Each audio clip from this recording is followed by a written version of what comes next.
Hi friends, నేను మీ నష్రుద్దీన్. ఈరోజు మనం అమెజాన్ ప్రైమ్లో స్ట్రీమింగ్ అవుతున్న రెంటల్ బేస్ మీద స్ట్రీమింగ్ అవుతున్న ఏ జర్నీ టు కాశీ మూవీ గురించి తెలుసుకుందాం. ఈ మూవీ రన్ టైం వచ్చేసి 1 గంట 55 నిమిషాలతోటి అమెజాన్ ప్రైమ్లో రెంటల్ బేస్ మీద స్ట్రీమింగ్ అవుతుంది.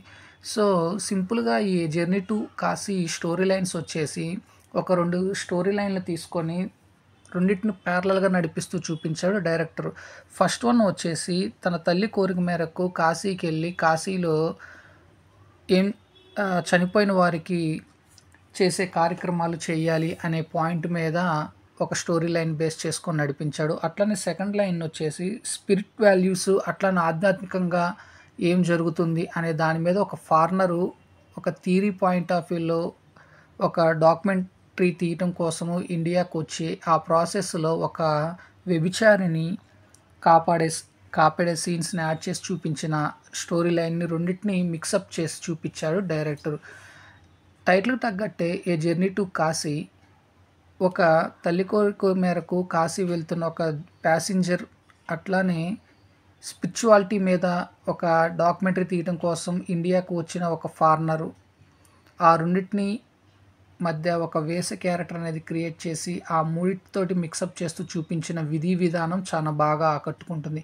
ముఖ్యంగా వేసే క్యారెక్టర్ను ప్లే చేసిన విధానము, రూపొందించిన విధానము చాలా బాగా ఆకట్టుకుంటుంది. రియల్ లైఫ్లో ప్రాస్టిట్యూట్స్ లైఫ్ ఎలా ఉంటుంది, వారి జీవన విధానం ఎలా ఉంటుంది అనేది కొంత బాగా చిత్రీకరించారు. అట్లానే అక్కడక్కడ ప్రొడక్షన్ వాల్యూస్ కొంత లో లెవెల్లో ఉన్నట్టు అనిపిస్తుంది.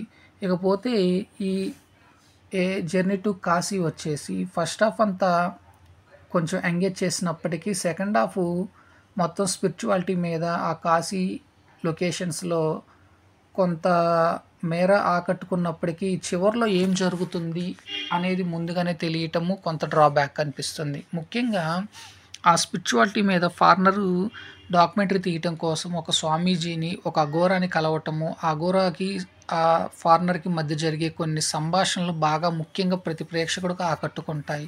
అట్లానే హీరో చైతన్యరావుకు ఆ ప్రాస్టిట్యూట్కి మధ్య జరిగే కొన్ని సంభాషణలు బాగా ఆకట్టుకుంటాయి. హీరోకి చైతన్యరావుకి అతని వైఫ్ మధ్య జరిగే కాన్వర్జేషను, అట్లానే వారి మధ్య జరిగే డైలాగ్స్ కానీ బాగా ఇంపాక్ట్ చూపిస్తాయి ఈ మూవీలో.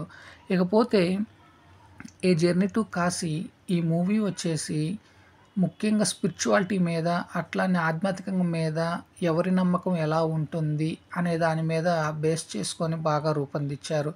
ఒక రకమైన పీపుల్స్కి ఈ మూవీ బాగా ఆకట్టుకుంటుంది. ముఖ్యంగా ఆధ్యాత్మికంగా స్పిరిచువాలిటీ మీద హోప్స్ ఉన్నోళ్ళు, బిలీవ్ చేసేవాళ్ళు ఈ మూవీని బాగా లైక్ చేస్తారు. కాకపోతే డైరెక్టర్ చూపించిన కొన్ని ఆధ్యాత్మికంగా సంభాషణలు ప్రేక్షకుడు కన్విన్స్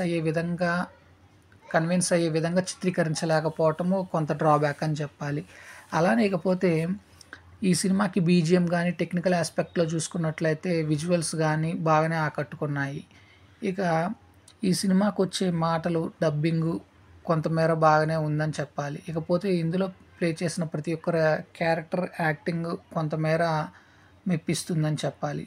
ఇకపోతే ఈ సినిమాకి ప్రొడక్షన్ వాల్యూస్ అంతగా లోపించింది అని చెప్పాలి.